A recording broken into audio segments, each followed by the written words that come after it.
भैरवनाथाच्या नावानं चांग भलं.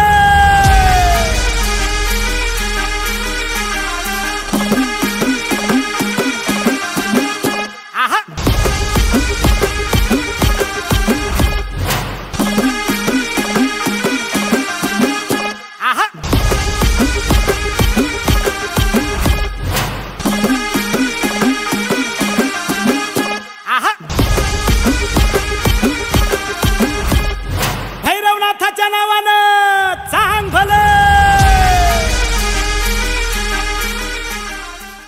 भाई भक्तांचं प्रथमतः भैरवनाथ भगवान यांच्या वतीने प्रथमतः सहर्ष स्वागत. या ठिकाणी प्रथमतः कार्यक्रमाला सुरुवात होण्यापूर्वी या ठिकाणी पहिलं दीप प्रज्वलन होईल. ते दीप प्रज्वलन करण्यासाठी मान्यवरांचं नाव घेतल्यानंतर या ठिकाणी सर्वांनी यायचे आणि दीप प्रज्वलन करायचे. प्रथमतः चाकण शहराचे उद्योजक दुराशेठ कानपिळे, त्याचप्रमाणे चाकण शहराचे उद्योजक तुकाराम शेठ कानगे, त्याचप्रमाणे चाकण शहराचे उद्योजक हरिभाऊ शेठ गोरे त्याचप्रमाणे सुरेश शेठ बनकर, धीरूभाई परदेशी, चांगदेव शेठ सोरटे, त्याचप्रमाणे रमेश शेठ गोरे, त्याचप्रमाणे दाडगे मालक, त्याचप्रमाणे आमचे सहकारी मित्र रामदास शेठ जाधव, चला वावळ, चला संतोष शेठ वावळ, चला सर उठा, सर्वांनी उठायचे. चला सुरेश शेठ बनकर, आनंद शेठ शेवकरी, चला सर्वांनी या. चला रामदास शेठ जाधव, चला एकदा नाव घेतल्यानंतर ताबडतोब या ठिकाणी उपस्थित राहायचं सर्वांनी. चला त्यानंतर सर्वांनी या ठिकाणी गणपतीचं पूजन करायचंय. त्याचप्रमाणे आता दीप प्रज्वलन झालेले गणपतीचं पूजन करायचंय आणि त्यानंतर ग्रंथाचं पूजन करायचंय. ग्रंथ हे काय तिथे, चला हो या सर्व या. अध्यक्ष किसन शेठ गोरे, अध्यक्ष सर्वांचा फक्त ठेवा असा.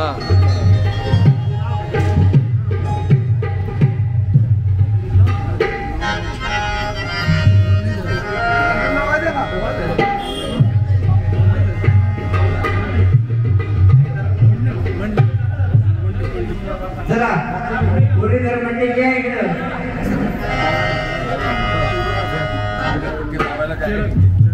शरद शेडवार, चला तुमचे शेजारी म्हणतात, चला महाराजांचे नाव नाही माहिती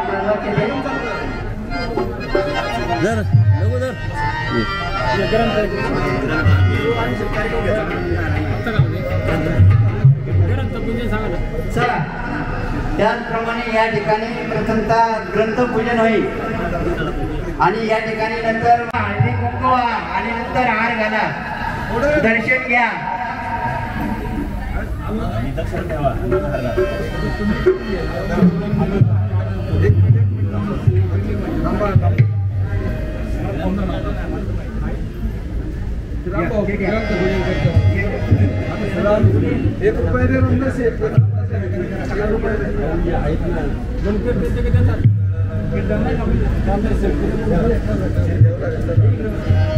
रामदास शेट्टीला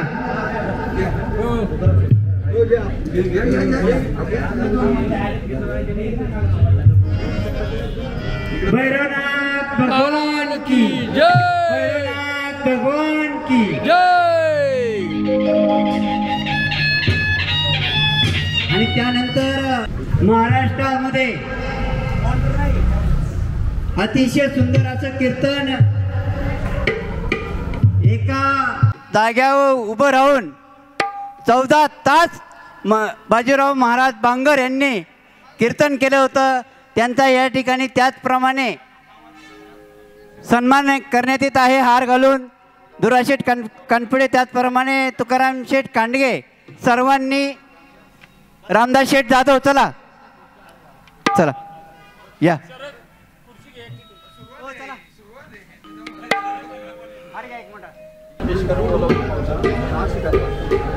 एक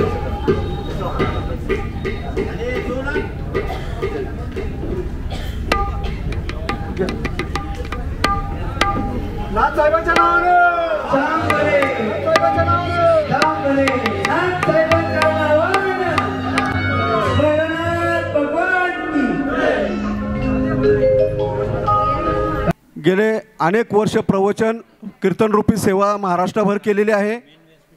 विशेष करून या ठिकाणी चाकण भैरवनाथ यात्रा कमिटीच्या विनंतीला मान देऊन आपण महाराज आपल्या सर्व टीमसहित आलात, आपल्या सहकाऱ्यांसहित आलात, त्याबद्दल प्रथम आभार मानतो। आणि गिनीज बुक रेकॉर्डमध्ये आपण 18 तास कीर्तन केलं। खरं तर महाराष्ट्राची ही परंपरा आपण जोपासली नव्हे तर आमच्या पुढच्या पिढीला दिलेली आहे, त्याबद्दल तुमचा आभार। आणि किसन शेठ असतील किंवा यात्रा कमिटी असेल, संस्कृती केव्हा टिकते, संस्कृती केव्हा टिकते, संस्कार होतात तेव्हा। तुम्हा यात्रा कमिटीवर निश्चित तुमच्या आईवडिलांनी किंवा तुमच्या पूर्वजांनी चांगले संस्कार केले, म्हणून तुमच्या हातून एवढ्या मोठ्या भव्य दिव्य प्रमाणात गेल्या अनेक वर्ष हा कार्यक्रम सादर होत असताना भैरवनाथ यात्रा कमिटी मोठ्या उत्साहाने, आनंदाने, सहकार्याने सर्वांना बरोबर घेऊन काम करत आहेत। त्यामध्ये आम्हाला सर्वांना सहकार्य केलं, त्याबद्दल यात्रा कमिटीचा सर्वांचा आभार व्यक्त करतो, ग्रामस्थांचा आभार व्यक्त करतो आणि महाराजांना विनंती करतो की आपण कार्यक्रमाला सुरुवात करावी।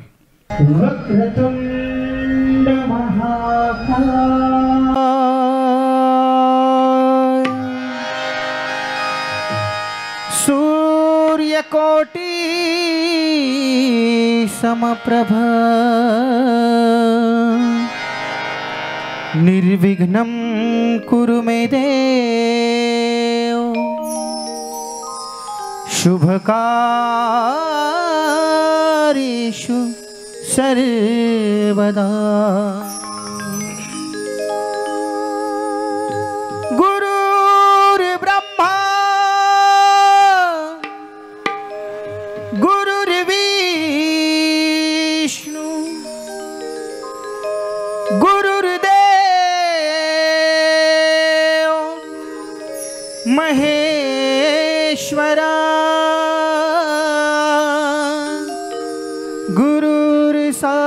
साक्षात् परब्रह्म तस्मै श्री गुरुवे नमः। तस्मै श्री गुरुवे नमः।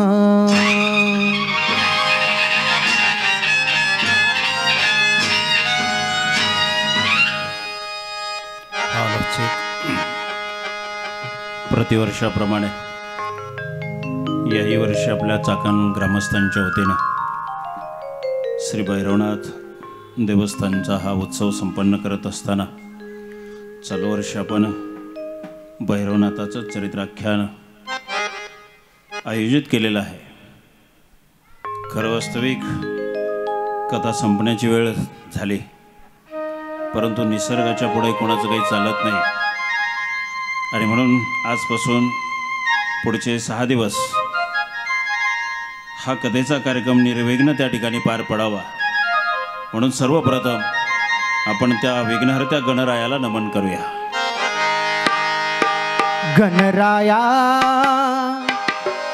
गणराया ताराया यावे धावोनी, गणराया ताराया यावे धावोनी, गणराया ताराया यावे धावोनी, गणराया ताराया यावे धावोनी, गणराया ताराया यावे धावोनी, यावे धावोनी देवा यावे धावोनी, यावे धावोनी देवा यावे धावोनी, गणराया ताराया यावे धावोनी, गणराया ताराया यावे धावोनी, गणराया ताराया यावे धावोनी, गणराया ताराया यावे धावोनी। तुझ्या गणाची आवड मजला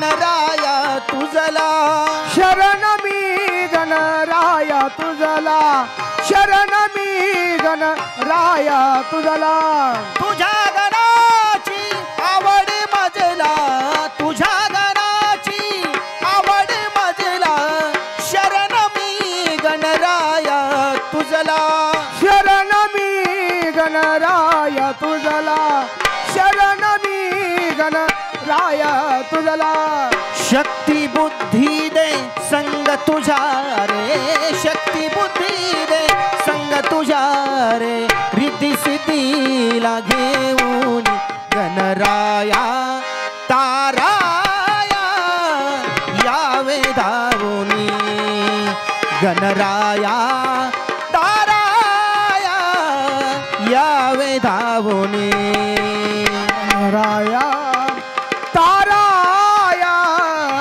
यावे धावुनी गणराया ताराया यावे धावुनी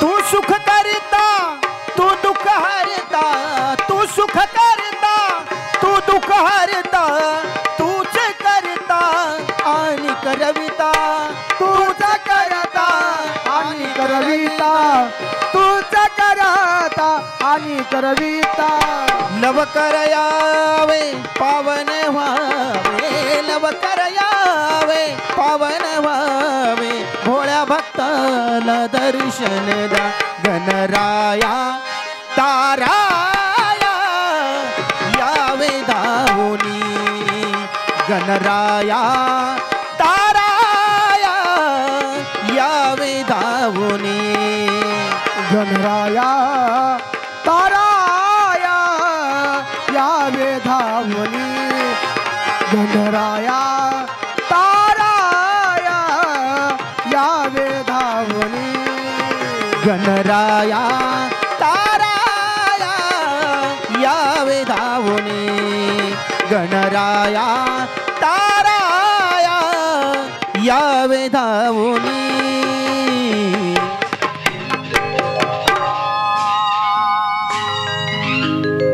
ग्रामदैवतेला स्मरून ग्रामदैवतेला स्मरून मर्यादा पुरुषोत्तम प्रभू रामचंद्रांना स्मरण कुलदैवत भैरवनाथाला नमन महाराष्ट्राची कुलस्वामिनी आई तुळजा भवानीला नमन देवादिदेव शंभू महादेवाला नमन वीणा वाहिनी विश्वमोहिनी सरस्वती मातेला नमन सकल संत जनांना नमन राष्ट्रमाता धर्ममाता जिजाऊसाहेबांना नमन छत्रपती शिवाजी राजांना नमन पुण्यश्लोक शहाजी राजांना नमन धर्मवीर शंभू राजांना नमन हे चंडमुंड महिषासुरमर्दिनी महाराष्ट्र धर्मरक्षिके ये आज कुलदैवत भैरवनाथाचं चरित्राख्यान या ठिकाणी गात आहे। हे भैरवनाथा तुझ्या दरबारात तुझं चरित्राख्यान आम्ही गातोय, आम्हाला आशीर्वाद द्यायला या मंचकावर येऊन विराजमान व्हावं। यावे यावे देवा भैरवनाथा यावे यावे देवा भैरवनाथा यावे यावे देवा भैरवनाथा यावे यावे देवा भैरवनाथा यावे यावे देवा भैरवनाथा यावे यावे देवा भैरवनाथा यावे यावे देवा भैरवनाथा यावे यावे देवा भैरवनाथा यावे यावे देवा भैरवनाथा यावे यावे देवा भैरवनाथा यावे यावे देवा भैरवनाथा यावे यावे देवा भैरवनाथा सवे घेऊन यावे जोगेश्वरी कांता सवे घेऊन यावे जोगेश्वरी कांता यावे यावे देवा भैरवनाथा यावे यावे देवा भैरवनाथा यावे यावे देवा भैरवनाथा यावे यावे देवा भैरवनाथा यावे यावे देवा भैरवनाथा यावे यावे देवा भैरवनाथा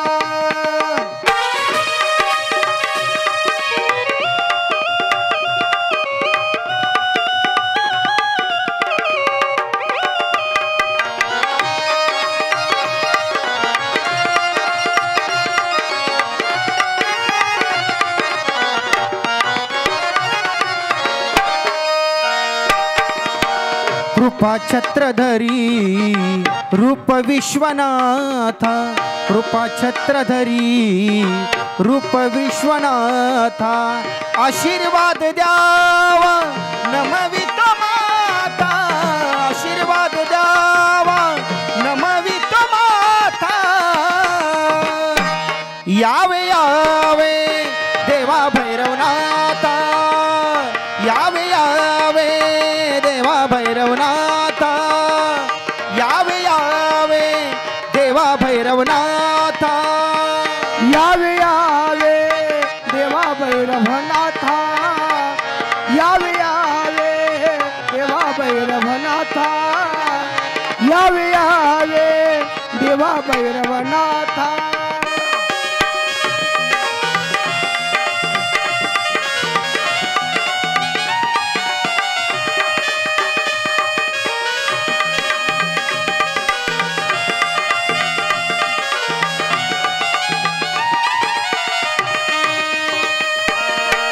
देह भान विसरे तुझे नाम घेता देह भान विसरे तुझे नाम घेता हृदय सिंहासनी बैसावे आता हृदय सिंहासनी बैसावे आता यावे यावे देवा भैरवनाथा यावे यावे देवा भैरवनाथा यावे यावे देवा भैरवनाथा यावे यावे देवा भैरवनाथा यावे यावे देवा भैरवनाथा यावे यावे देवा भैरवनाथा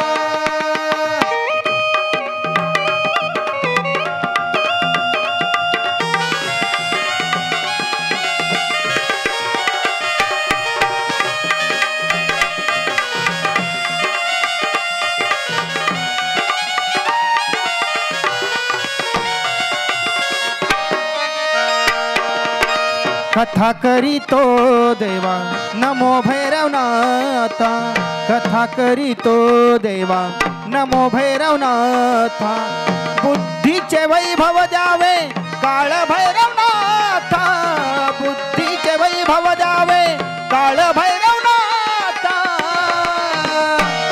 यावे यावे देवा भैरवनाथा यावे यावे देवा भैरवनाथा यावे यावे देवा भैरवनाथा यावे यावे देवा भैरवनाथा यावे यावे देवा भैरवनाथा यावे यावे देवा भैरवनाथा सवे घेऊन यावे जोगेश्वरी कांता सवे घेऊन यावे जोगेश्वरी कांता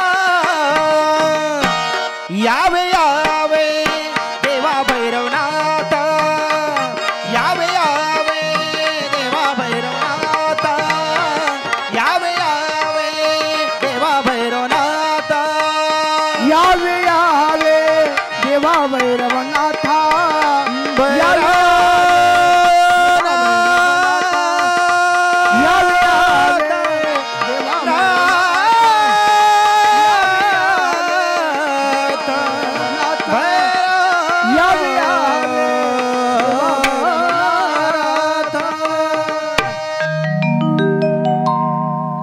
सहकलाकारांनी भैरवनाथाला वंदन केलेलं आहे, परंतु आपण ज्ञात असाल अज्ञात असाल भैरवनाथांनी शास्त्राने दिलेली नावं 108 भैरवनाथाची नामावली आहे. आपल्याकडं कथेचा कार्यक्रम चालणारे फक्त 5 दिवस आणि 5 दिवसामध्ये ती 108 नामावली आपल्याला पूर्ण करायची आहे. अर्थात आज आपल्याकडे वेळ कमी जरी असला तरी त्यातला काही भाग आज घेणं गरजेचं आहे. आणि ती जी 108 नामावली आहे माझ्याबरोबर आपणसुद्धा ती म्हणायची आहे. आज आपण 21 नामावली त्यातला काही भाग घेणार आहे. माझ्या पाठीमागं आमचे पांडुरंग महाराज त्या ठिकाणी घेतील. त्यांच्याबरोबर त्यांच्या स्वरात स्वर घालून तुम्ही म्हणायचं आहे. आणि तसं पाहिलं तरी ही नामावली हातवरती करून घ्यायची असतात, पण सगळी तर ज्येष्ठ आहे, किती वेळ हातवरती करणार? कारण म्हणायचे ते 21. किमान हात जोडून राहिलात तरी पुष्कळ आहे. कारण देवासमोर हात जोडायचे, बाकी कोणापुढे हात जोडले नाही तरी चालतील, पण देवासमोर जोडले पाहिजेत. आपण सर्वांनी हात जोडले असं मी समजतो आणि या नामावलीला सुरुवात करूया आपण. ओम भैरवाय नमः. ओम भैरवाय नमः. ओम भूतनाथाय नमः. ओम भूतनाथाय नमः. ओम भूतात्मे नमः. ओम भूतात्मे नमः. ओम भूतभावनाथाय नमः. ओम भूतभावनाथाय नमः.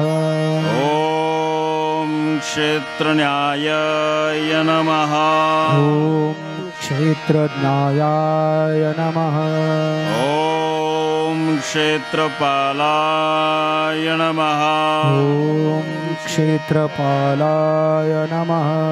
ओम क्षेत्रदायाय नमः. ओम क्षेत्रदायाय नमः. ओम क्षत्रियाय नमः. ओम क्षत्रियाय नमः. ओम विराजाय नमः. ओम विराजाय नमः. ओम शशानवासिने नमः. ओम शशानवासिने नमः. ओम मारसासिने नमः. ओम मांसाशिने नमः. ओम खरपराशिने नमः. ओम खरपराशिने नमः. ओम स्मरान्तकाय नमः. ओम स्मरान्तकाय नमः. ओम रक्तपाय नमः. ओम रक्तपालाय नमः. ओम पाणपाशाय नमः. ओम प्राणपाशाय नमः. ओम सिद्धाय नमः. ओम सिद्धाय नमः. ओम सिद्धिदायाय नमः. ओम सिद्धिदायाय नमः. ओम सिद्धिसेविताय नमः. ओम सिद्धिसेविताय नमः. ओम कंकालाय नमः. ओम कंकालाय नमः. ओम कालशयनाय नमः. ओम कालशयनाय नमः. ओम कलाकाष्ठातनये नमः. ओम कलाकाष्ठातनवे नमः. ओम कवये नमः. ओम कवये नमः. ओम त्रिनेत्राय नमः. ओम त्रिनेत्राय नमः. ओम बहुनेत्राय नमः. ओम बहुनेत्राय नमः. भैरवनाथाचा चांगले. कसं वाटलं नामोच्चार केल्यानंतर? 108 नामावलीचं फल काय आहे ते मी 5व्या दिवशी सांगणार आहे, कारण त्या दिवसाशिवाय पूर्ण होणार नाही, म्हणून ते आज सांगून उपयोगाचं नाही आहे. परंतु आज खऱ्या अर्थाने या नामावलीच्या नामयज्ञामध्ये आपण सर्वजण खऱ्या अर्थाने सहभागी झालेले आहात.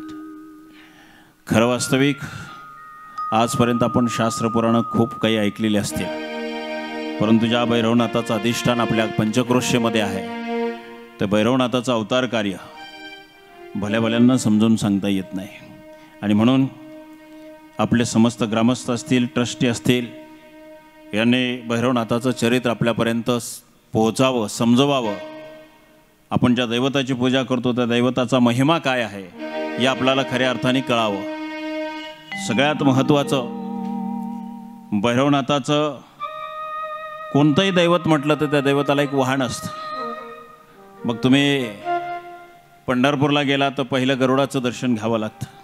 महादेवाच्या मंदिरात गेलात तर नंदीचं दर्शन घ्यावं लागतं. आदिशक्तीच्या मंदिरामध्ये गेलात तर आदिशक्तीचं जे वाहन आहे, वाघ असेल, सिंह असेल, त्याचं दर्शन घ्यावं लागतं. मग भैरवनाथाचं वाहन काय आहे? भैरवनाथाचं वाहन आहे श्वान. श्वान म्हणजे आपल्या मराठी भाषेत त्याला आपण कुत्रा असं संबोधतो. परंतु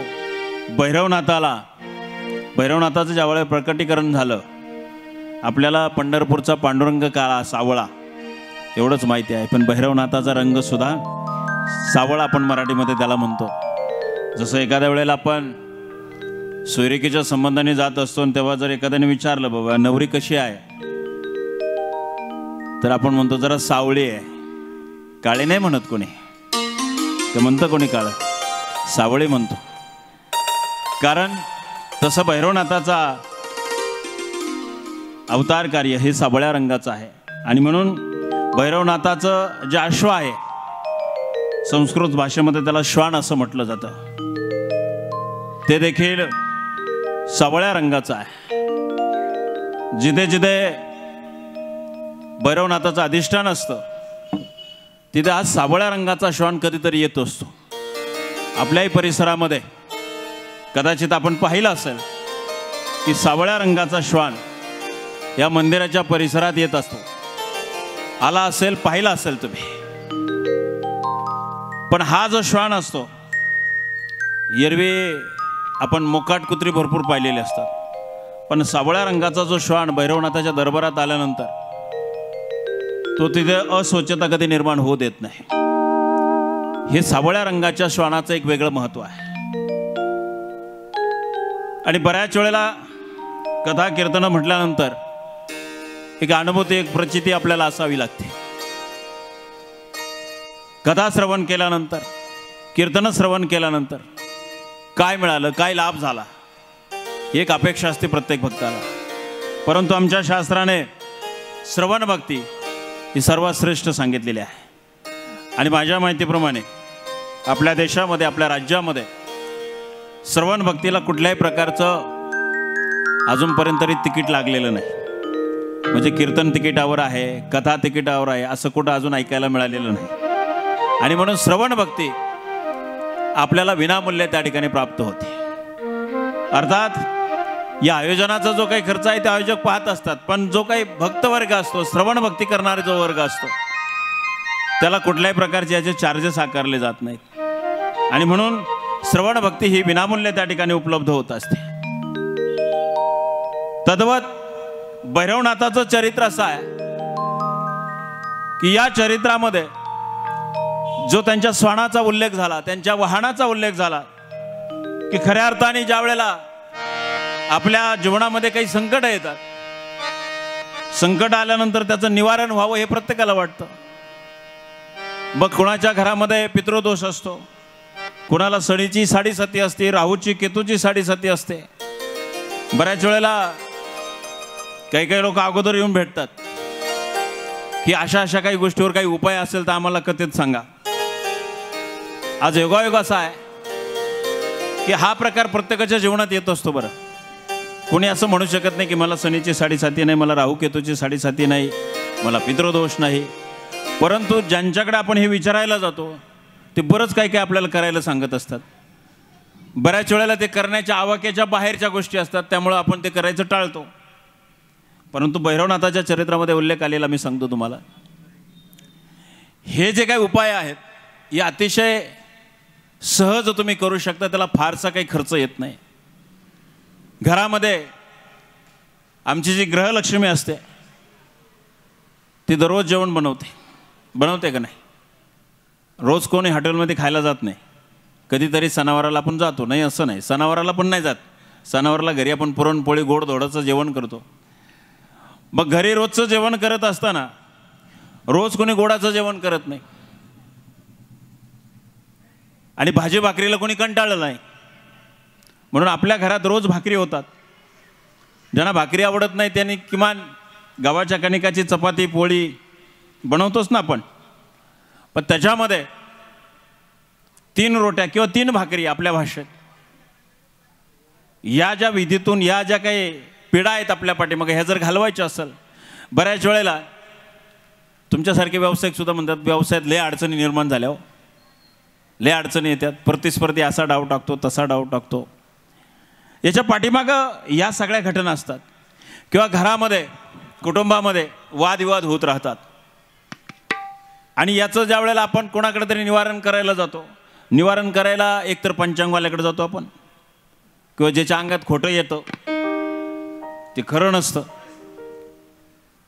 त्याच्यावर विस्तार मी आज करणार नाही, कारण आज आपल्याकडे वेळ कमी आहे.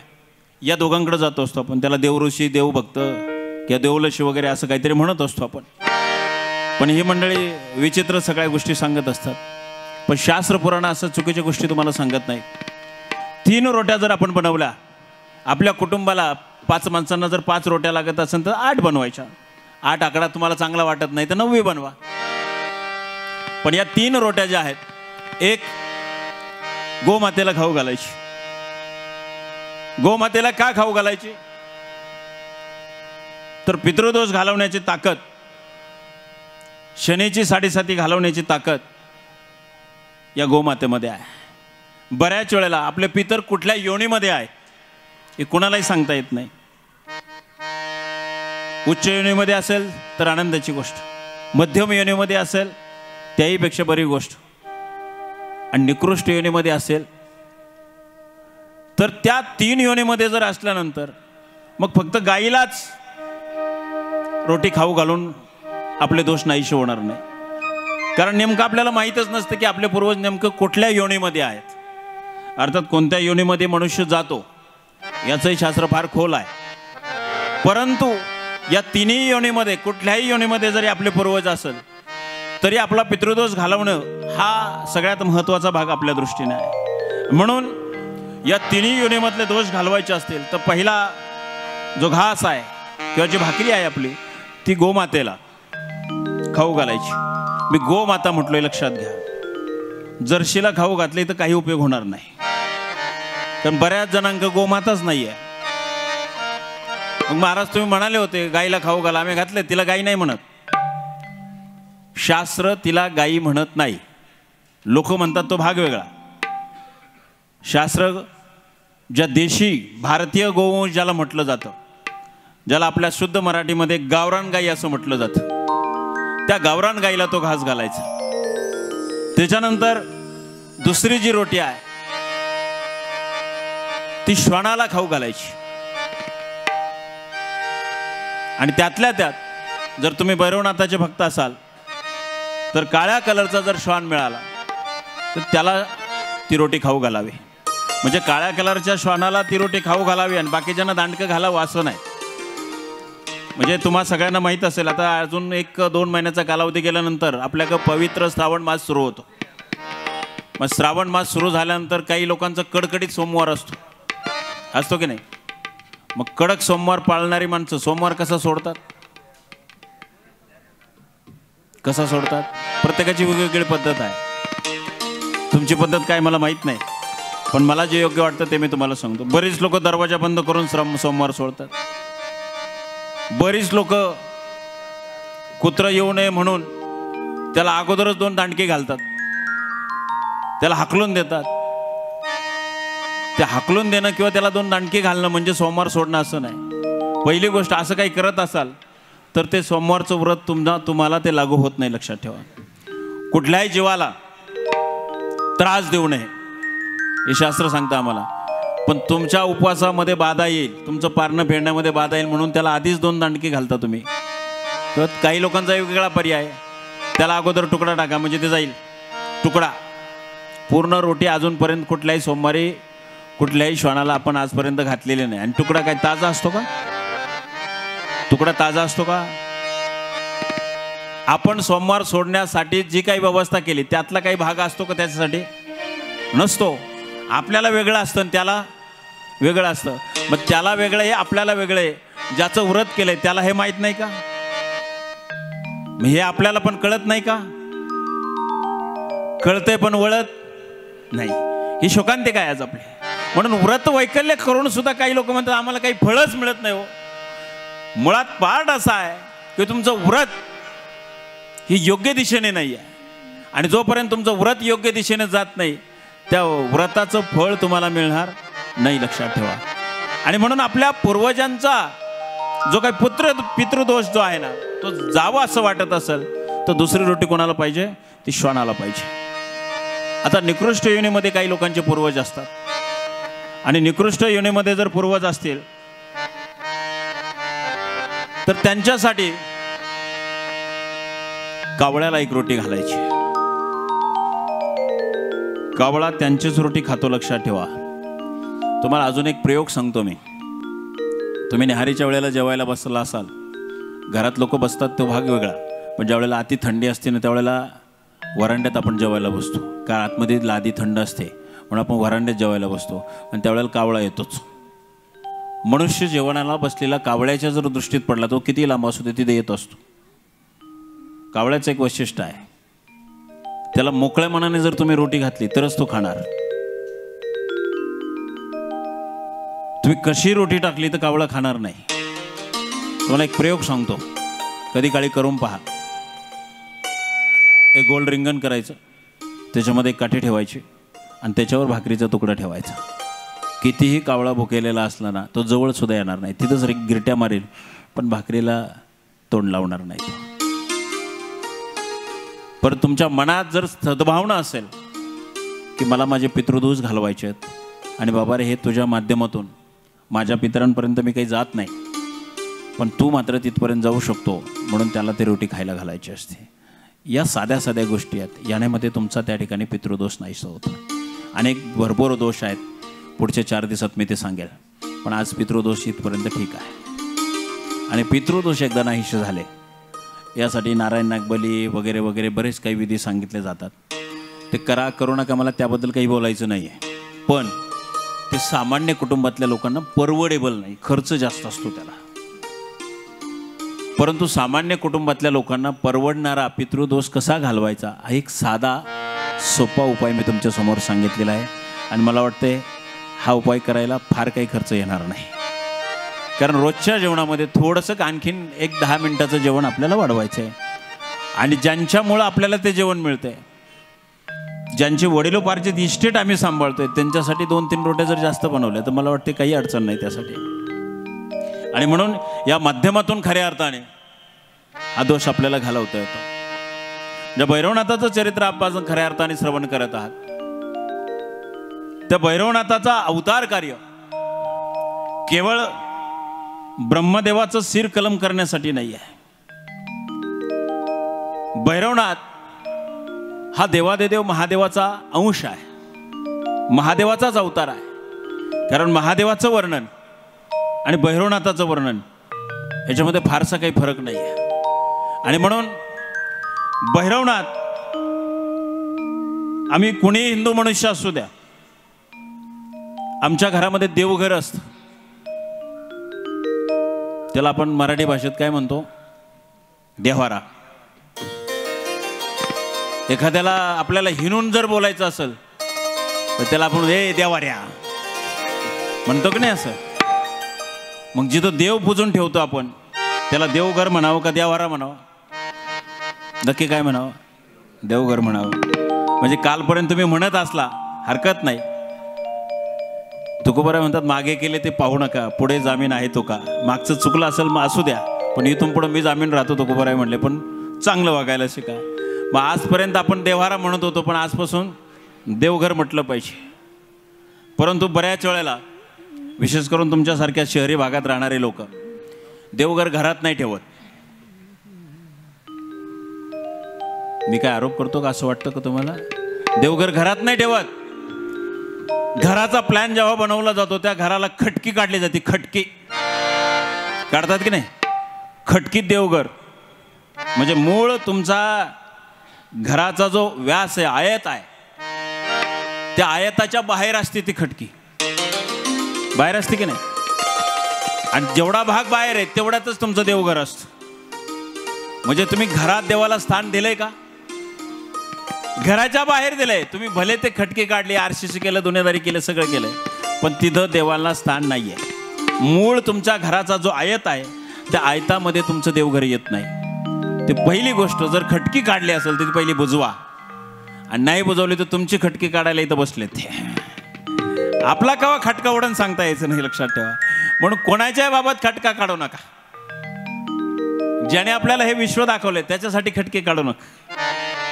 बऱ्याच वेळेला काही लोक देवपूजा करतात, काही करत नाही, हा भाग वेगळा. जे करत नाही मला त्यांच्याबद्दल काही बोलायचं नाही, पण जे करतात त्यांची पूजा योग्य व्हावी, त्याच्यात दोष राहू नये. म्हणून जे कुलदैवताचे टाक असतात ती पूजा नेमकी कशी करावी? पहिली गोष्ट, आपल्या घरामध्ये योग्य दिशेला ते देवघर असावं. घराला 8 दिशा असतात. किती दिशा? 8. एरवी आपण 4 समजतो, पण घराला 8 दिशा असतात. ज्या 4 आहेत त्या तुम्हाला माहितीच आहे, परंतु दुसऱ्या ज्या 4 दिशा आहेत त्या आग्नेय, नैऋत्य, वायव्य आणि ईशान्य. मग देवघराची जागा नेमकी कुठे असावी? ईशान्य. पण जर ती जागा चुकीची असेल, कितीही पूजा केली तर काही उपयोग होणार नाही. मुळात कसं असतं, आता बऱ्याच ठिकाणी मोठ्या लोकांमध्ये मास्टर बेडरूम असतो की नाही? तो मास्टर बेडरूम कोणाला असतो? कर्त्याला असतो की नाही? कर्त्याला. पण त्या कर्त्याला मास्टर बेडरूम सोडून जर जिन्यात झोपायला लावलं तर जमल का? झोपल का तो जिन्यात? नाही झोपणार. थोडे लाखो करोड रुपये मी घालवले, तेव्हा माझा एवढा बंगला होऊन मी माझ्या स्वतःसाठी मास्टर बेडरूम बनवलंय, मी जिन्यात जमायचं नाही. तसंच आहे, भगवंताची जी जागा आहे ती आहे ईशान्य कोपऱ्यामध्ये. ईशान्य कोपऱ्यातच आपलं देवघर असावं. आणि ईशान्य कोपऱ्यात जर देवघर असेल तर मी जो पुढचा विधी सांगतो तो जुळणार आहे. ईशान्य कोपऱ्याला जर देवघर असेल तर देवपूजा करताना आपलं मुख हे पूर्वेला असलं पाहिजे. ते आपोआप पूर्वेला जातं की नाही? मग पूर्वेला गेल्यानंतर जे 5 टाक आहे त्या 5 टाकाची मांडणी मी तुम्हाला सगळी सांगत बसणार नाही, मी फक्त भैरवनाथ सांगणार आहे. आणि माझ्या माहितीप्रमाणे त्या 5 टाकांमध्ये 1 टाक भैरवनाथाचा असतो. जर नसेल तर तुमच्या देवघराची किंमत 0 आहे. मग बऱ्याच वेळेला जो घरातला पुरुष असेल, विशेष करून करता पुरुष पूजा करत असतो, आणि तो जर आळशी असेल तर पुढच्या पिढीच्या नातवाला सांगत असतो, बाळा ए बंटी तेवढी देवपूजा करून घे, मला जरा लय गडबड आहे. एकच दिवस गडबड नसती, रोजच गडबड असते. बंटी म्हणला तुमची रोजच गडबड आहे, सांगूच नका, मी रोज करणार आहे, तुम्ही काही चिंता करू नका, मी माझं काम मी करतोय. मग ती देवपूजा करत असताना जे लोक देवपूजा करतात त्यांनी नीट लक्ष देऊन ऐका. या 5 टाकांपैकी कोणता टाक कुठे मांडावा याचा कधीच विचार केला जात नाही. मुळात प्रकार असा असतो माहिती का, या देवांना स्नान घालताना एकच ताट असतं आपलं, आणि त्या एका ताटामध्ये 5 देवांना एकत्र स्नान घातलं जातं. आपल्यापैकी 5 जणांना एकाच बाथरूममध्ये कोंबलन वरून शावर चालू ठेवला तर जमल का? आपल्याला जमणार नाही. पण देवाने जमवून घेतलं बुवा, कारण तुम्हाला कटाळा आहे सेपरेट 5 जणांना आंघोळ घालायची. बरं, आंघोळ घातल्यानंतर त्यांना त्यांच्या जागेवर तरी नेलं पाहिजे ना किमान. पण आम्ही कोणत्याही दिशेला कोणताही ठेवून मोकळं होतो. आता ज्यांनी आज सकाळी देवपूजा केली असेल, सकाळी देवपूजा केलेली कोणी आहे का? आज देवपूजा केलेली आहे 2-4 जणच पूजा करतात, बाकीचे हिंदू नाहीत का? आहे 6, 7, 8, 9 आहे, ठीक आहे. मला एक सांगा, तुम्ही आज जेवढ्यांनी देवपूजा केली त्यांनी भैरवनाथाचा टाक नेमका कोणत्या दिशेला ठेवला किंवा किती नंबरला ठेवला, कोणी सांगू शकाल? नेमकं लक्षातच नाही आपलं. ठेवले, मांडले, आलो निघून. हां, तुम्ही कोणत्या दिशेला ठेवलाय? अच्छा, 4 नंबरला, तुम्ही 3 नंबरला, अजून कोणी किती नंबरला ठेवलाय? तुम्ही 2 नंबरला ठेवलाय, तुम्ही पण 2 नंबरला. 2 नंबरवाले जास्त आहे तिथं, म्हणजे त्या अर्थाने 2 नंबरवाले. तुम्ही 1 नंबरला ठेवला. वा, मला अपेक्षित नंबर कोणाकडेच नाही आहे. नाही, तोही नंबर अपेक्षित नाही. सांगतो तुम्हाला. नंबर सांगणार नाही मी, आता दिशा सांगणार आहे तुम्हाला. कारण जी आत्ता आपण 108 नामावलीतली काही नावं घेतली ती तुम्ही ध्यान देऊन जर श्रवण केली असेल तर त्याच्यामध्ये क्षेत्रपालाय नमः असं म्हटलेलं आहे आपण. म्हणजे क्षेत्राचं रक्षण करणारा, क्षेत्राच्या रक्षणकर्त्याच्या देवाची जी दिशा असते. मी आरंभाला सांगितलं की तुमचं देवघर जर ईशान्य बाजूला असेल तर तुम्हाला ही दिशा समजणार आहे. ईशान्य दिशेला असेल तर तुमचं मुख पूर्वेला आहे, म्हणजे मी ज्या अवस्थेत आता बसलोय अशा अवस्थेत तुम्ही देवपूजेला बसणार आहे. आणि मला वाटतं डावा उजवा हात प्रत्येकाला असतो. सगळ्यात सोपं ध्यानात ठेवण्यासारखी पद्धत सांगतो मी तुम्हाला. उजव्या हाताने आपण देवपूजा करतो. डावखोरा असला तरी सुद्धा त्याला उजव्याच हाताने पूजा करावी लागते. मग उजव्या हाताने पूजा करताना उजव्या हाताच्या बाजूने पहिला नंबर हा भैरवनाथाचा असतो. लक्षात ठेवा. तुम्ही इकडून पहिला नंबर दिलाय, काहींनी इकडून दुसरा दिलाय, काहींनी इकडून तिसरा दिलाय आणि काहींनी इकडून चौथा दिलाय. 5व्या नंबरपर्यंत कुणीच गेलं नाही. म्हणून एक लक्षात ठेवा, नंबर महत्त्वाचे नाही, दिशा महत्त्वाची आहे. क्षेत्रपाल असल्यामुळं त्याची दिशा ही आहे जी उजव्या हाताला असेल ती. आता बऱ्याच वेळेला जर तुमचं ईशान्य दिशेला जर देवघर नसेल तर तुमचा उजवा हात दुसऱ्या बाजूला जाईल आणि दुसऱ्या बाजूला गेला तर दिशा चुकली जाईल. आणि दिशा जर चुकली गेली तर त्याची जागा त्याला दिली नाही. त्याची जागा त्याला दिली नसल्यामुळं तो तुमचं रक्षण करायला मोकळा नाही. लक्षात ठेवा. म्हणून दिशा महत्त्वाची आहे. ही दिशा खऱ्या अर्थाने आपण देवपूजा करताना निश्चित लक्षात ठेवली पाहिजे. उर्वरित 4 देव राहिले तर जसं जर वेळ पुढे मिळाला तर मी त्याच्यावर त्या ठिकाणी लक्ष टाकेल. परंतु मला भैरवनाथ समजून सांगणं फार गरजेचं आहे. भैरवनाथाचं प्राकट्यीकरण हे अनेक कारणांसाठी झालेलं आहे. भैरवनाथाची रूपं सुद्धा अनेक आहेत आणि या रूपामध्ये खऱ्या अर्थाने भैरवनाथाचं प्राकटीकरणाचं जे प्रमुख कारण आहे, जसं माणसाला मी सगळ्यात मोठा, मैं सबसे बडा, हे प्रत्येकाला असं वाटतं. पण भगवंताने सृष्टीची रचना अशी केलेली आहे, कोणीतरी कोणापेक्षा मोठा आहे. प्रत्येकाला वाटतं मीच श्रीमंत आहे, पण तुझ्यापेक्षा अजून कोणीतरी श्रीमंत आहे. तुझ्या 10 बिल्डिंग असतील, 11 बिल्डिंग असलेला कोणीतरी आहे. तुझ्याकडे 4 चारचाकी असतील, पण 5 चारचाकी असणारा पण भगवंताने कोणीतरी जन्माला घातलेला आहे. तुझ्याकडे 10 कोटी बॅलन्स असेल, 11 कोटी बॅलन्सवाला पण कोणीतरी आहे. मग 11 वाल्याने सुद्धा म्हणायचं नाही मी तेवढाच मोठा आहे, 12 कोटीवाला पण कोणीतरी असतो. तसंच आहे. हे माणसांमध्ये स्पर्धा आहे असं नाही, देवदेवतांमध्ये सुद्धा स्पर्धा आहे. आता ही स्पर्धा बापलेकांमध्ये झाली. आता हे बापलेक कोण? ब्रह्मदेव आणि श्रीहरी विष्णू. श्रीहरी विष्णूंच्या नाभी कमलातून ब्रह्मदेवाचा अवतार कार्य झालेला आहे. म्हणजे हे बापलेक झाले की नाही? बऱ्याच वेळेला काही लोक म्हणतात खऱ्या बापाच्या पोटचं असेल तर आपल्या नादी लागून दाखव, म्हणतात की नाही? खऱ्या बापाचं कोणीच नाही. खऱ्या बापाचं एकच आहे, तेवढा ब्रह्मदेव. बाकी सगळे आईबापाचे आहेत. बरोबर आहे ना? मग आईचा उद्धार राहिला ना. खऱ्या मायचा आला असेल तर आपल्या नादी लागून दाखवश, म्हणतात का नाही कधी कधी अशी? पण खऱ्या मायचा एकच आहे, ज्यांची पहिली आरंभाला पूजा केली जाते तो फक्त आईचा आहे. लक्षात ठेवा. बाकी तुम्ही आम्ही सगळे मायबापाचे आहोत. आणि म्हणून या बापलेकांमध्ये ते झगडा सुरू झाला. झगडा सुरू होण्याचं कारण असं होतं, ब्रह्मदेवाला वाटलं मी सगळ्यांची रचना केली, सृष्टीची रचना ब्रह्मदेवाने केली, म्हणून त्याला विधी म्हणतात. विधी. आणि आपण असं म्हणतो ना, हे विधी लिखित आहे. ब्रह्मगाठ म्हणजे एखाद्याचं लग्न जमत नसेल तर ती ब्रह्मगाठ त्याने मारलेली आहे. ती जेव्हा मारलेली असेल तेव्हाच ते जमणार आहे. हे व्यावहारिक भाषेतले शब्द आहेत आपले. पण ब्रह्मदेवाला असं वाटलं मी जर सगळा निर्माण करताय तर मीच परब्रह्म आहे, मी ज्या ब्रह्मांडाचा नायक आहे. श्रीहरी विष्णू म्हटले तू कसा रे बाबा? तू भले जन्माला घालत असतील रे, पण त्यांना सांभाळण्याची जबाबदारी माझी आहे, पालन पोषण करता मी आहे. तुझं काही सामर्थ्य नाही, खरं परब्रह्म मीच आहे. दोघांमध्ये वाद सुरू झाले. श्रीहरी विष्णूंनी ब्रह्मदेवाला सांगितलं तुमच्यामुळं 4 वेद दानवांनी पळून नेले तुमच्याकडून, दैत्यांनी. मी सोडून आणले ते, म्हणजे मी श्रेष्ठ आहे तुमच्यापेक्षा. तुम्हाला जे सांभाळता नाही आलं ते दैत्यांनी घेऊन गेलेलं मी परत घेऊन आलो, म्हणजे मी श्रेष्ठ नाही का? ब्रह्मदेव म्हणलं श्रेष्ठ असलं म्हणून काय झालं? त्या सगळ्यांची निर्मिती दानवासहित मीच केली ना, मीच श्रेष्ठ आहे. मी जर जन्मालाच नाही घातली तर खाऊ कोणाला घालणार? एखाद्याची पिढीच खुंटीत झाली बुवा, गंज पडलाय, लोक म्हणतात लई संपत्ती पण खायलाच कोणी नाही. असं पण असतं ना कधी कधी, असतं की नाही कधी कधी? तसं ब्रह्मदेव म्हणलं मी जन्मालाच नाही घातलं, तुम्ही खाऊ कोणाला घालाल?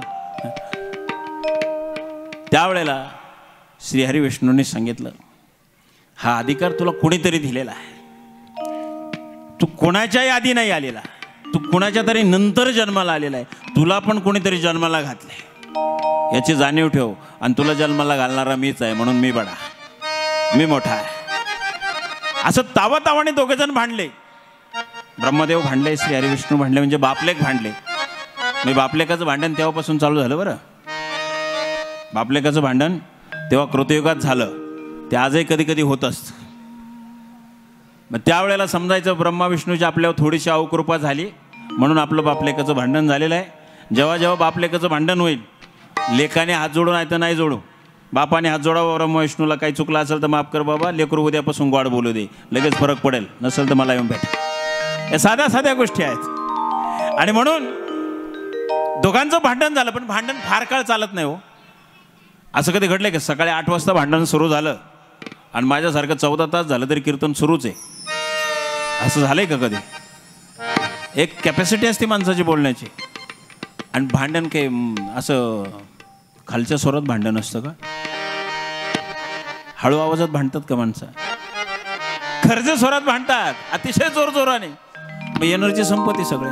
मग एनर्जी संपली का भांडणारी माणसं थांबतात. त्यांचं भांडण नारद महर्षींच्या कानावर गेलं.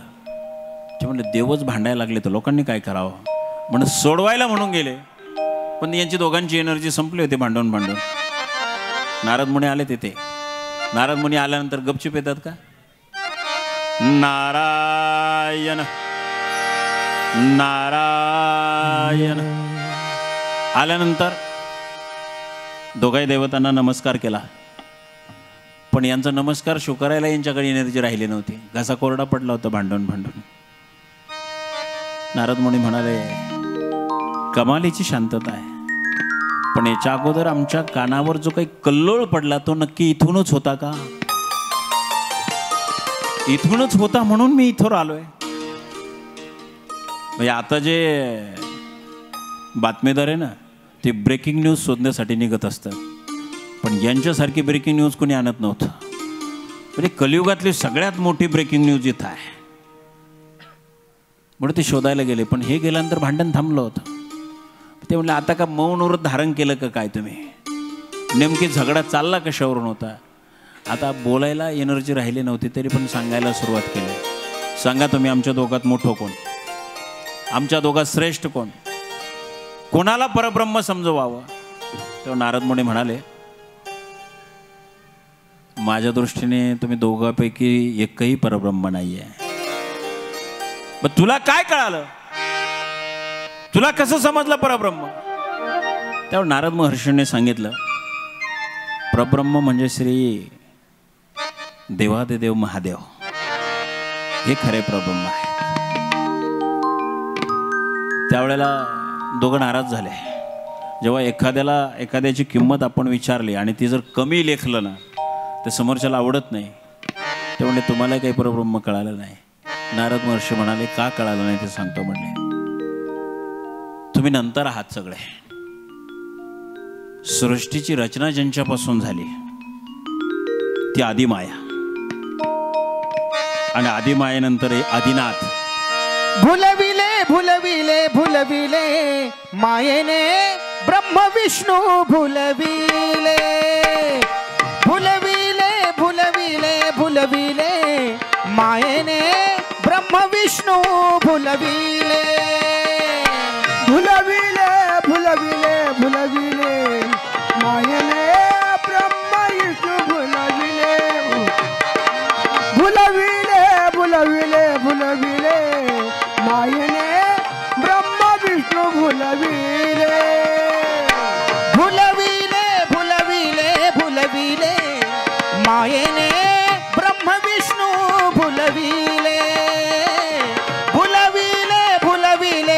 भुलविले मायेने ब्रह्म विष्णू भुलविले भुलविले भुलविले भुलविले मायेने ब्रह्म विष्णू भुलविले भुलविले भुलविले भुलविले मायेने ब्रह्म विष्णू भुलविले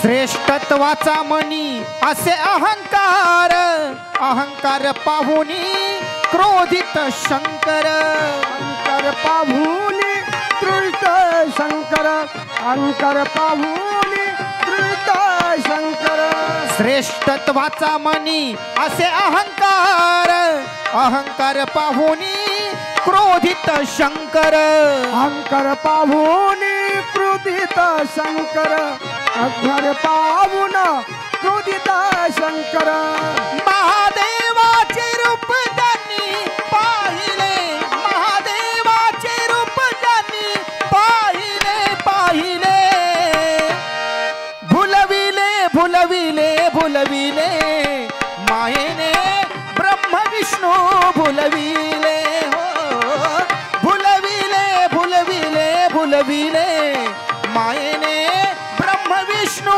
भुलविले भुलविले भुलविले भुलविले मायेने ब्रह्म विष्णू भुलविले भुलविले भुलविले भुलविले मायेने ब्रह्म विष्णू भुलविले हो भुलविले भुलविले भुलविले मायेने ब्रह्म विष्णू भुलविले खरं वास्तविक आदिमायेनेच यांना ही जबाबदारी दिलेली होती. आदिमायेने आणि आदिनाथाने म्हणजे शिवशंकराने म्हणजे शिव आणि शक्ती. माया म्हणजे शक्ती आणि आदिनाथ म्हणजे शिव. शिवशक्तीशिवाय सृष्टीत कुणीही काही करू शकत नाही. म्हणून यांना जबाबदारी दिलेली होती. काय जबाबदारी होती? ब्रह्मदेवाने सृष्टीची रचना करायची आणि सृष्टीतल्या जीवजंतूचं पालनपोषण श्री हरिविष्णूंनी करायचं. आणि महादेव हे लय तत्वाचे स्वामी आहेत, ज्यांचा काळ संपलेला आहे. पृथ्वीवरचा मृत्यू लोकातला काळ संपलेला आहे. त्यांना कधी उचलायचं कधी टपकवायचं ते कोणाकडे खात आहे? महादेवांकडे. म्हणजे या दोघांसहित, कारण यांच्या अगोदर कोणी नाही आहे. पण यांना असं वाटलं की आम्ही म्हणजेच सगळं काही ब्रह्मांड आहे. पण ब्रह्मांडाची रचना ज्यांच्यापासून झाली त्यांनाच हे विसरून गेलेलं आहे. नारद मुनी म्हणाले, ज्याच्या डोक्यात अहंकार घुसतो त्याला कितीही सांगितलं, म्हणजे एखादा पालथी घागर असेल आणि 2-4 टँकर आणले पाण्याचे आपण आणि पाणी चालू केलं, किती लिटर पाणी त्याच्यामध्ये जाईल त्या घागरीमध्ये? नाही जाणार ना. तसं अहंकारी व्यक्तिमत्वाचं असतं. नारद महर्षी म्हणाले, थोडंसं अवघड आहे, तुम्हाला माझं बोलणं पटत नसेल, तुम्ही एक काम करा, दोघंही मिळून बद्रिकाश्रमामध्ये जा, हिमालयामध्ये. तिथे महान ऋषी जे तपसाधना करताय ते तुम्हाला कदाचित उत्तर देतील. पण नारद महर्षी म्हणाले, मला वाटतं वेगळं काही उत्तर मिळेल अशी मला अपेक्षा नाही आहे. तरी पण तुमच्या समाधानासाठी तुम्ही तिथे जावा. हे मेरू पर्वतावर गेले. मेरू पर्वतावर बरेचसे दिग्गज ऋषीमुनी त्या ठिकाणी होते. अत्रे ऋषी होते, दधीची ऋषी होते, मार्कंडेय ऋषी होते, वामदेव ऋषी होते, वशिष्ठ ऋषी होते. हे सगळ्या ऋषींनी या दोघांना येताना पाहिलं. ऋषींच्या एक लक्षात आलं, यांच्या डोक्यात काहीतरी गडबड आहे. तुम्ही पहा, एखादा डोक्यात काहीतरी, आपण म्हणतो ना काही गणगणे करायचो डोक्यात, काही विचारवंत माणूस लगेच लक्षात येतो डोक्यात काहीतरी गणगण. फ्रेश माइंडचा माणूस वेगळा असतो आणि डोक्यात काहीतरी घेऊन आलेला तो माणूस ओळखायला फार सोपा असतो. तेव्हा हे ऋषी म्हणले, यांच्या डोक्यात काहीतरी गणगण दिसते. तरी पण सगळ्या ऋषींनी बाबा चला पालन करते आहेत, सृष्टी करते आहेत म्हणून दोघांनाही नमस्कार घातला. हे म्हणले, कोणाला नक्की घातला? त्यांना का मला? ते म्हणले, दोघांनाही. नाही नाही, नक्की कोणाला? त्यांना का मला? तुम्ही असं का विचारता बुवा? आमच्या दृष्टीने तुम्ही दोघंही वंदनीय आहात, पूजनीय आहात. नाही म्हणे नक्की सांगा त्यांना का मला. दोघंही म्हणतात बरं का. आता ह्यांना म्हणावं तर ह्यांना राग येतोय आणि ह्यांना म्हणावं तर ह्यांना राग येतोय. ते म्हटले आम्ही दोघांनाही नमस्कार घातलाय. ज्याला स्वीकारायचा त्याने स्वीकारावा, ज्याला नसेल स्वीकारायचा त्याने नाही स्वीकारला तरी चालते. मग एक काम करा म्हणे, तुमचा नमस्कार नक्की कोणाला ते आम्हाला आता कळेल. आमच्या दोघात श्रेष्ठ कोण. ते म्हटले तर थोडंसं अवघड दिसते. मग आमच्या दोघांमध्ये तुम्हाला परब्रह्म कोणामध्ये दिसतंय. ते म्हटले एकातही नाही. तुमची इतक्या दिवसाची साधना फुकट गेली म्हटले. तुम्हालाच परब्रह्म कळालं नाही. ते म्हणे तुम्हाला कोणी सांगितलं आम्हाला परब्रह्म कळालं नाही म्हणून. आम्ही इथं हिमालयामध्ये या मेरू पर्वतावर त्या परब्रह्माचीच साधना करतोय. मग कोण आहे ते परब्रह्म. आमच्यापैकीच कोणीतरी असेल. ते म्हटले तुमच्या दोघांपैकी कोणीच नाही. असं कसं असू शकतं. ब्रह्मदेव म्हणाला मी तर तुम्हाला सगळ्यांना जन्माला घातला असेल म्हणले. श्री हरी विष्णू म्हणाले तुमची दिवसाची दिनचर्याची व्यवस्था मी करतोय. मग आमच्या दोघांपैकी कोणीतरी असलं पाहिजे. ते म्हणजे दोघं पण नाही आहे. आम्ही तर हिमालयामध्ये ज्या परब्रह्माची साधना करतोय ते परब्रह्म दुसरं तिसरं कोणी नसून ते देवाधिदेव आहेत. म्हणून आमच्या हिंदू संस्कृतीमध्ये देव पुष्कळ आहेत पण महादेव एकच आहे. लक्षात आलं का तुमच्या. देव पुष्कळ आहेत पण महादेव अनेक आहेत का. अनेक नाही, एकच आहे. आणि म्हणून या सगळ्या ऋषींनी एका सुरात सांगितलं आम्ही त्या आदिदेवाची आदिनाथाची म्हणजेच महादेवाची आराधना करतो. कारण तो महादेव तो आनंद ब्रह्मांड व्यापून उरलेला आहे. तोच सगुण आहे, तोच निर्गुण आहे. म्हणून आम्ही त्याची साधना करतो, त्याची आराधना करतो. तोच खऱ्या अर्थाने परब्रह्म आहे. त्यांना राग आला. राग आल्यानंतर ते काही थांबले नाहीत. न थांबण्याचं कारण आहे अपेक्षित उत्तर नाही मिळाल्यानंतर माणसं थांबत नाही. ऋषींच्या एक गोष्ट लक्षात आलं. यांच्या मेंदूवर मायेने ताबा मिळवलेला आहे. आणि ती माया कशी आहे. ती सगुण गुणाची आहे. आणि सगुण गुण किंवा निर्गुण गुण हे नेमकं कसं याचा खऱ्या अर्थाने विचार करायची ज्याची त्याने विचार केला पाहिजे. आणि ती सगुण गुण माया कशी आहे. सगुण गुण माया, सगुण गुण माया, सगुण गुण माया.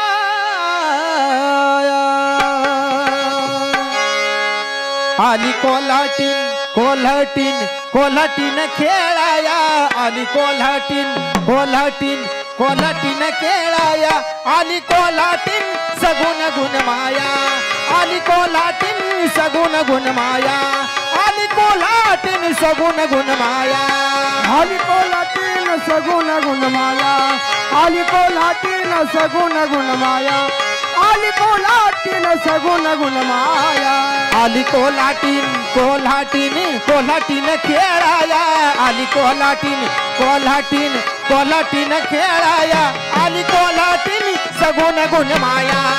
आली कोल्हाटीन सगुण गुण माया. आली कोल्हाटीन सगुण गुण माया. आली कोल्हाटीन सगुण गुण माया. आली कोल्हाटीन सगुण गुण माया. आली कोल्हाटीन सगुण गुण माया.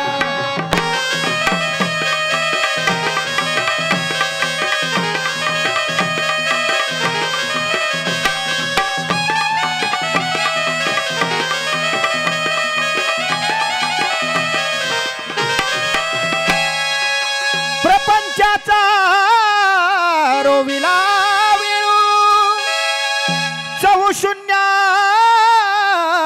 मांडीला खेळू. ब्रह्म विष्णू जयाचे बाळू लागती पाया, लागती पाया. आली कोल्हाटीन कोल्हाटीन कोल्हाटीन खेळाया. आली कोल्हाटीन कोल्हाटीन कोल्हाटीन खेळाया.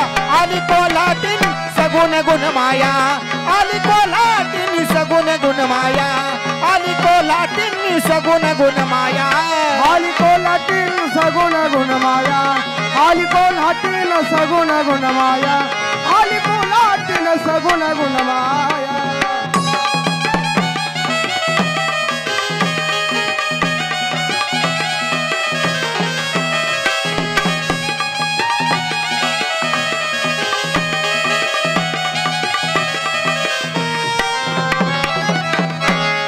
आला गड निर्गुणाचा कोल्हाटी सोहम शब्दे ढोलकी पिटी चैतन्याची उघडून दृष्टी चला जाऊ पाया चला जाऊ पाया आली कोल्हाटीन कोल्हाटीन कोल्हाटीन खेळाया आली कोल्हाटीन कोल्हाटीन कोल्हाटीन खेळाया आली कोल्हाटीन सगुण गुणमाया आली कोल्हाटीन सगुण गुणमाया आली कोल्हाटीन सगुण गुणमाया आली कोल्हाटीन सगुण गुणमाया आली कोल्हाटीन सगुण गुणमाया आली कोल्हाटीन सगुण गुणमाया आली कोल्हाटीन सगुण गुणमाया यांच्यासाठी एकदा जोरदार टाळ्या होत्या. त्यांना पण आनंद वाटेल, तुम्ही पण फ्रेश व्हाल जरा. त्या ठिकाणी ब्रह्मदेवाला आणि विष्णूला उत्तर नाही मिळालं.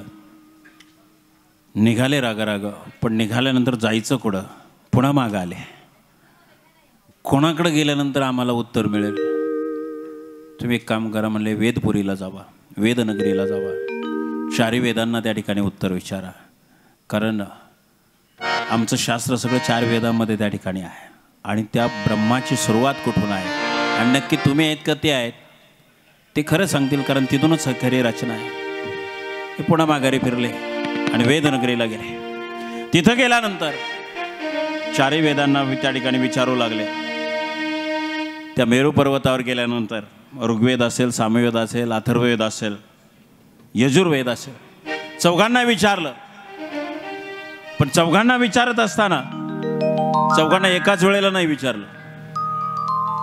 तुम्ही पहा, एखाद्या कुटुंबात जर 4 भाऊ असतील आणि त्यातला जर एखाद्याचा आपल्याला पाठिंबा मिळवायचा असेल तर चौघांना एक साथ विचारून जमल का? एका एकाला कोपऱ्यात घेतो माणूस, घेतो की नाही? आपण जरा ग्रामपंचायतीला उभं आहे तेवढं तुझ्या कुटुंबाचं आपल्या बाजूने मतदान झालं पाहिजे असं कोपऱ्यात घेतो आपण. चौघांना जर समोर घेतलं तर चौघांची 4 मतं असतात, वेगवेगळ्या विचाराची असतात. आपल्याला हा भाग राजकारणाचा नाही आहे, पण मतांतर कसं असतं ह्यांच्या डोक्यात आलं. हे 4 जण आहेत. एकाला असं वाटलं कदाचित तिघांनी माझी बाजू घेतली आणि एकाने नाही घेतली तरी बहुमत नाही आहे. कदाचित दोघांनी दोघांची बाजू घेतली तरी सुद्धा काही जुळणार नाही. म्हणून एकाला विचारायला गेले. पहिल्यांदा गेले, सामवेदाला विचारलं. सामवेदाने सांगितलं, आम्ही जी काही रचना करून ठेवलेल्या आहे त्या रचनेमध्ये आदिमाया आणि आदिनाथाच्या व्यतिरिक्त आम्हाला परब्रह्म माहीतच नाही आहे. आणि जे माहीतच नाही आहे किंवा जे अस्तित्वातच नाही आहे ते आम्ही त्याच्यात लेखणीमध्ये उतरवलेलं नाही आहे. ते म्हणले, तुमचं फुकाट गेला सगळा खोटा, तुम्हालाच कळलं नाही म्हणून तुम्ही चुकीचं लिहून ठेवलं. म्हणले पुढच्याकडे जाऊया. यजुर्वेदाकडे गेले. यजुर्वेदाने तेच सांगितलं. कारण आदिमाया आणि आदिनाथ हे शिव आणि शक्तीचं रूप आहे. शिवाय शक्ती नाही आणि शक्तीशिवाय शिव नाही. आणि शिव आणि शक्ती असल्याशिवाय सृष्टीचं चलनवलन होत नाही. त्यामुळं ज्यांच्याशिवाय सृष्टीचं चालनवलन होत नाही त्यांच्याशिवाय दुसरं परब्रह्म असूच शकत नाही. त्यामुळं आम्ही ज्यांना परब्रह्म मानले त्यांना तुम्ही परब्रह्म मानावं. तुम्ही स्वतः परब्रह्म असू शकत नाही. यांचं दोघांचंही त्या ठिकाणी नाउमेद झाले, निराश झाले. पण निराश झाल्यानंतर ज्यांच्याकडून चुकीचं उत्तर मिळाले त्यांच्याबद्दल चांगलं बोललं जात नाही. त्यांचा निषेध केला. पुन्हा राग निघाले, निषेध केला. मग म्हणलं, जा बाबा, तुम्हाला कुठं जायचं तिकडे. पण कुठं जायचं पुढचा मार्ग त्यांनाच विचारला पाहिजे. चाकणमध्ये आल्यानंतर पुण्याला इकडून जायचं का इकडून जायचं हे चाकणमध्ये आल्यावरच विचारलं पाहिजे. मंचरपासून सुरुवात केलं नाही जमायचं. मग ते पुन्हा माघारी आले. तुमचं उत्तर आम्हाला मान्य नाही, पण आम्ही पुढं कोणाकडे जाऊ? ते म्हणले आता म्हणले नाही जमायचं, परत आले आम्हाला विचारायला. मग ते म्हणले आता एक पर्याय आहे आमच्याकडं, पण उत्तर वेगळं मिळेल याची गॅरंटी नाही आहे. सांगा तर खरं, आम्ही उत्तर शोधल्याशिवाय थांबणार नाही. पण ते म्हणले असं करा, तुम्ही ओंकाराकडे जा. ओंकार स्वरूपा सद्गुरु समर्था, ओंकार स्वरूपा सद्गुरु समर्था, अनाथांच्या नाथा तुझ नमो, तुझ नमो, तुझ नमो.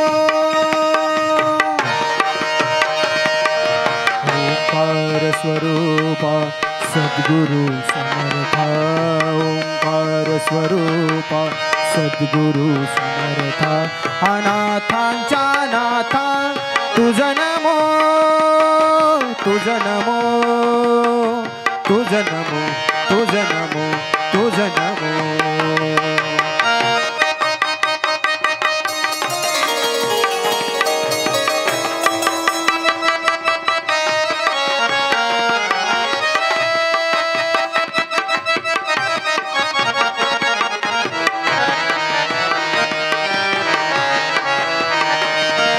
नमो माय बापा नमो तू दयाळ, तोडिया बंधना माया मोहा, मोहजाळ माझे कोण निरसील, तुझवीन दयाळ सद्गुरु राया.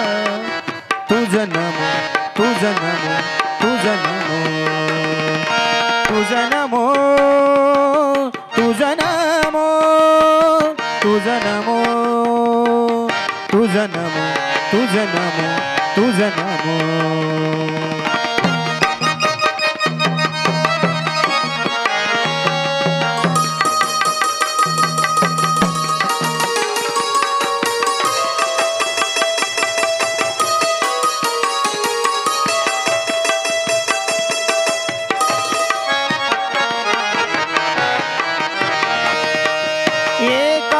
जनार्दनी गुरु परब्रह्म, एका जनार्दनी गुरु परब्रह्म, तयाचे पैना सदा मुखी,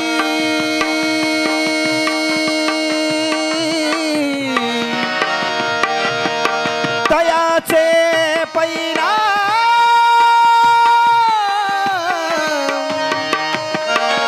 सदामुखी, तयाचे परिणाम सदामुखी. तुझ नमो, तुझ नमो, तुझ नमो. ओंकार स्वरूपा सद्गुरु समर्था, ओंकार स्वरूपा सद्गुरु समर्था, अनाथांच्या नाथा तुझ नमो, तुझ नमो, तुझ नमो, तुझ नमो, तुझ नमो, तुझ नमो, तुझ नमो, तुझ नमो, तुझ नमो, तुझ नमो, तुझ नमो. ब्रह्मदेव आणि श्री हरिविष्णू ओंकाराकडे गेल्यानंतर रस्त्यात त्यांना गायत्री आणि त्रिपदांची भेट झाली. त्यांना विचारलं, आत्तापर्यंत जे जे उत्तर मिळालेलं होतं तेच उत्तर गायत्रीकडून सुद्धा मिळालं. सगळ्यांनी एकच उत्तर दिल्यानंतर ब्रह्मदेवाने महादेवाची निंदा करायला सुरुवात केली. अंगाला चिताभस्म लावतात ते कसले परब्रह्म, दिगंबर अवस्थेमध्ये असतात ते कसले परब्रह्म, मशानात राहतात ते कसले परब्रह्म, आम्ही नाही मानत. आणि महादेवाची निंदा त्या ठिकाणी होत असल्या कारणानं महादेवाचा क्रोध अनावर झाला. आणि तो क्रोध अनावर झाल्यानंतर एक तेज निर्माण झालं. आणि त्या तेजातून एक दिव्य रूप अवताराला आलं आणि ते दिव्य रूप म्हणजे भैरवनाथ भगवान. बोला भैरवनाथ भगवान की भस्म उटी रुंडमाळा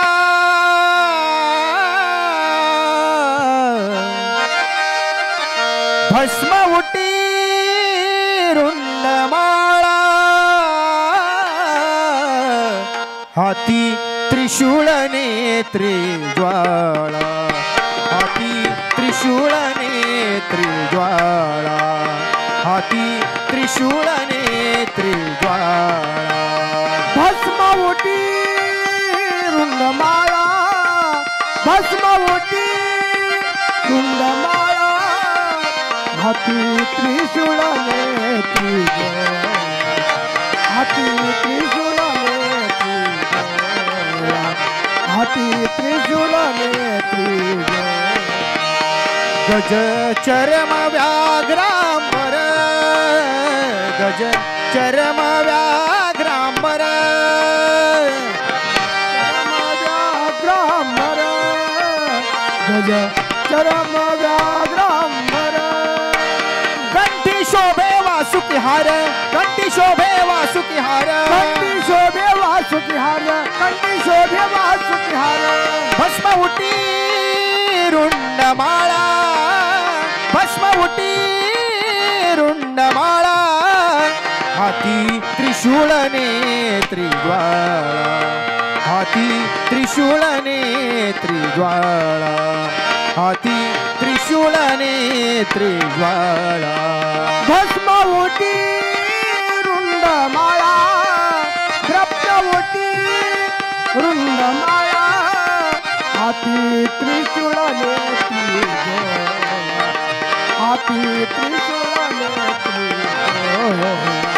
हाती त्रिशूळ नेत्री भूते वेताळ नाचती भूते वेताळ नाचती भूते वेताळ नाचती भूते वेताळ नाचती हर्षयुक्त उमापती हर्षयुक्त उमापती हर्षयुक्त उमापती हर्षयुक्त उमापती भस्म उटी रुंडमाळा भस्म उटी रुंडमाळा हाती त्रिशूळ नेत्री ज्वाळा हाती त्रिशूळ नेत्री ज्वाळा हाती त्रिशूळ नेत्री ज्वाळा भस्म उटी रुंडमाळा भस्म उटी रुंडमाळा हाती त्रिशूळ नेत्री ज्वाळा हाती त्रिशूळ नेत्री ज्वाळा हाती त्रिशूळ नेत्री सर्व सुखाचे आगर म्हणे नरहरी सोनार सुखाचे आगर म्हणे यारी सोनार सर्व सुखाचे आगर म्हणे नरहरी सोनार सुखाचे आगर म्हणे नरहरी सोनार म्हणे नरहरी सोनार म्हणे नरहरी सोनार भस्म उटी रुंडमाळा भस्म उटी रुंडमाळा हाती त्रिशूळ नेत्री ज्वाळा हाती त्रिशूळ नेत्री ज्वाळा हाती त्रिशूळ नेत्री ज्वाळा भस्म उटी रुंडमाळा भस्म उटी रुंडमाळा हाती त्रिशूळ नेत्री हाती त्रिशूळ नेत्री ज्वाळा हाती त्रिशूळ नेत्री ज्वाळा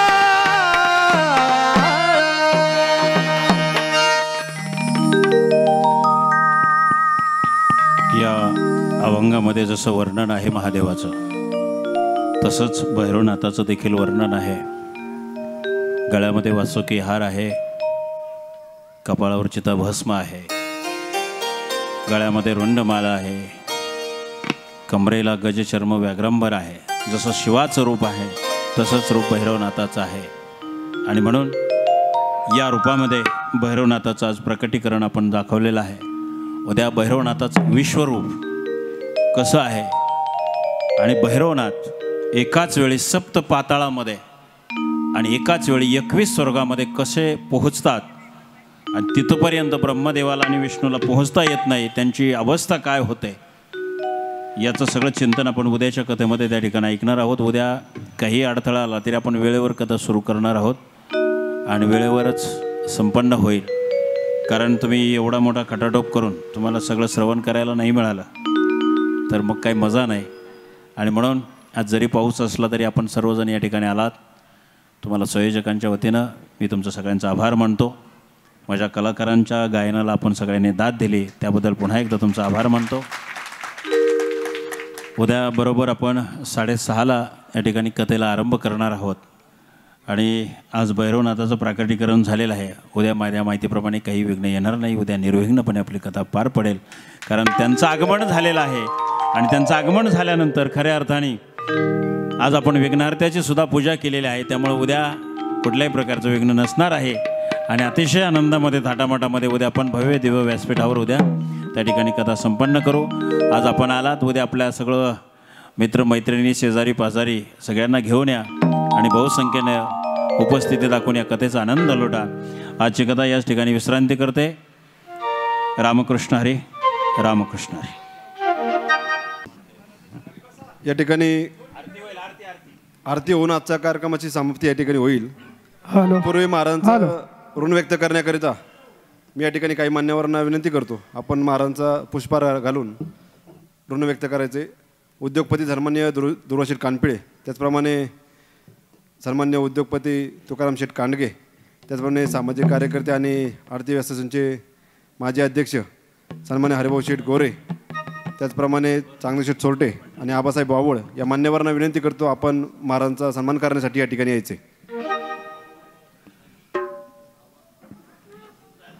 यानंतर सर्व समस्त ग्रामस्थांचे शुभ असते आणि मान्यवरांचे शुभ असते आणि विश्वविक्रमी कीर्तनकार हरिभक्त परायण बाजीराव महाराज बांगर यांचे सर्वांचे शुभ असते. आज भैरवनाथ महाराजांची या ठिकाणी आरती होईल आणि त्यानंतर आजचा कार्यक्रमची सांगता या ठिकाणी संपन्न होईल.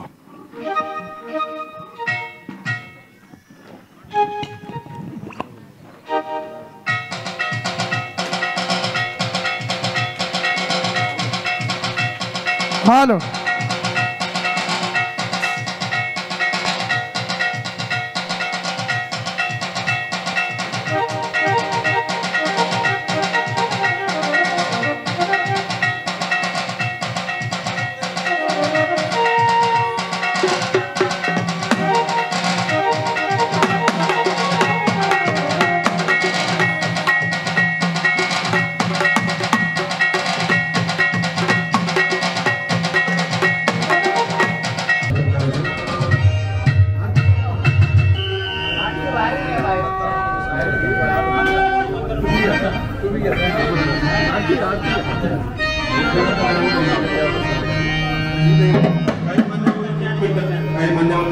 आपण या ठिकाणी शिवपुराणाची आरती या ठिकाणी करायची आहे. तेव्हा काही मान्यवर आपण बाहेर यायचं. ग्रंथाची देखील आरती या ठिकाणी होणार आहे. तेव्हा काही मान्यवरांना विनंती करतो आपण बाहेर आरती घेऊन यायचे.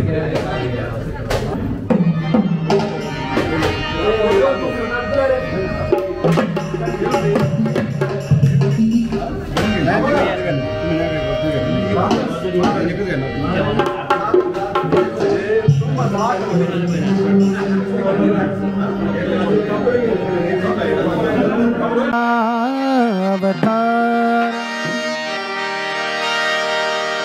संसार सारं भुजगेन्द्रहारं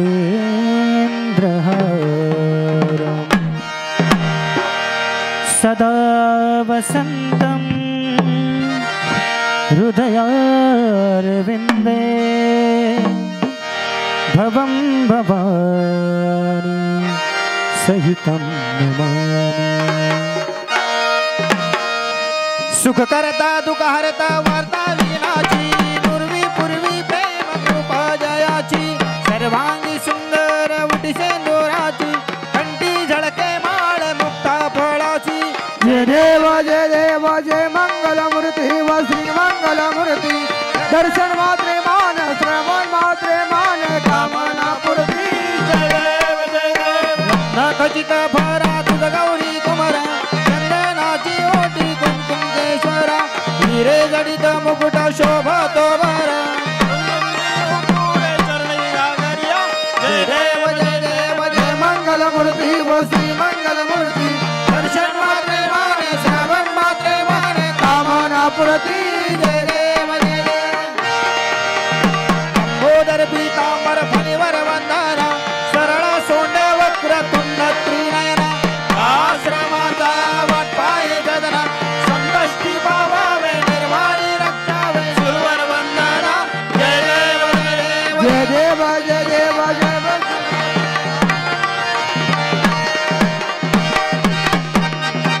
आरती भैरवनाथ माझ्या शिवा आरती व माली काळ भैरवा रे आरती व माली आरती भैरवनाथ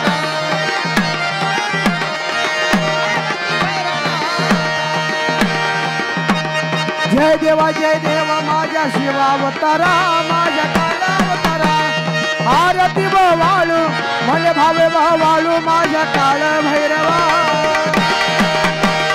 काळ्या घोड्यावर देवाची स्वारी निघाली देवाची स्वारी निघाली सोनारी गावात त्यानं दैते मारिला जय देवा माझ्या शिवावतारा माझ्या काळा अवतारा आरती व वाळू मन भवे वाळू माझ्या काळ भैरवा काळनाथ आहे भक्त कैवारी देव भक्त कैवारी जोगेश्वरी कांता देवा आहे शेजारी जय देव भैरवा शिवावतारा माझ्या शिवावतारा आरती व वाळू मन भवे वाळू माझ्या काळ भैरवा जय देवा माझ्या शिवावतारा माझ्या काळावतारा आरती व वाळू मन भवे वाळू माझ्या काळ भैरवा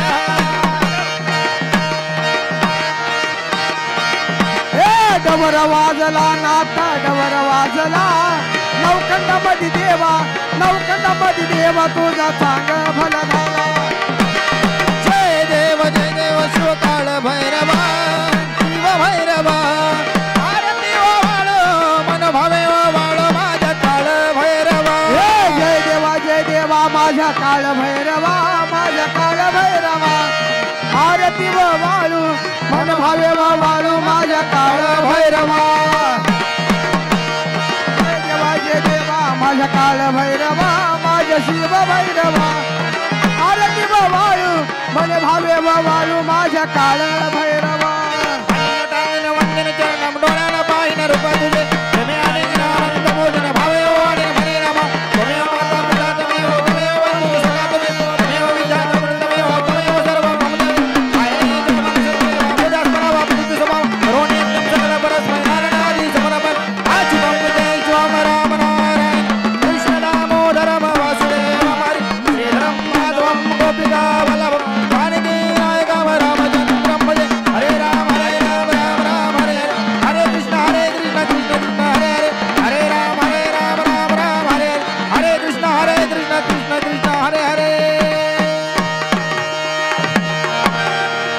बोला भैरवनाथ भगवान की भैरवनाथ भगवान की जय हर हर महादेव हर हर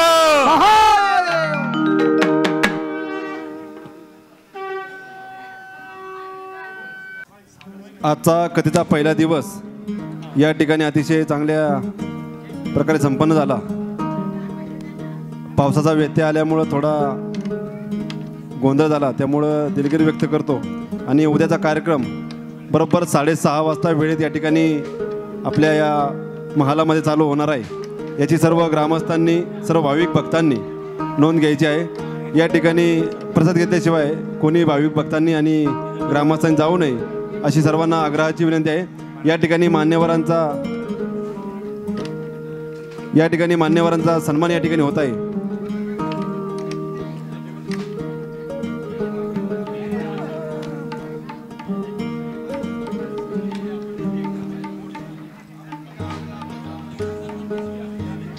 महाराजांच्या आज्ञेनुसार महाराजांनी असं सांगितलं की शेवटच्या दिवशी सर्वांचा सन्मान घ्या, म्हणजे आपल्या कार्यक्रमाचं आभार प्रदर्शन देखील या ठिकाणी होईल. आजच्या या यात्रेचा आज पहिला दिवस श्री भैरवनाथ देवाचा जन्म या ठिकाणी आज संपन्न झाला आहे. उद्यापासून पुढचे विषय घेतले जातील, तेव्हा सर्व ग्रामस्थांनी आपापल्या सर्व ग्रामस्थांच्या हस्ते अपरहस्ते या ठिकाणी या कार्यक्रमाची जाहिरात करावी. आपल्याकडे वेळ कमी असल्यामुळं आपल्याकडून आजच्या या श्री भैरवनाथ देवाच्या कथेची जाहिरात करता आली नाही.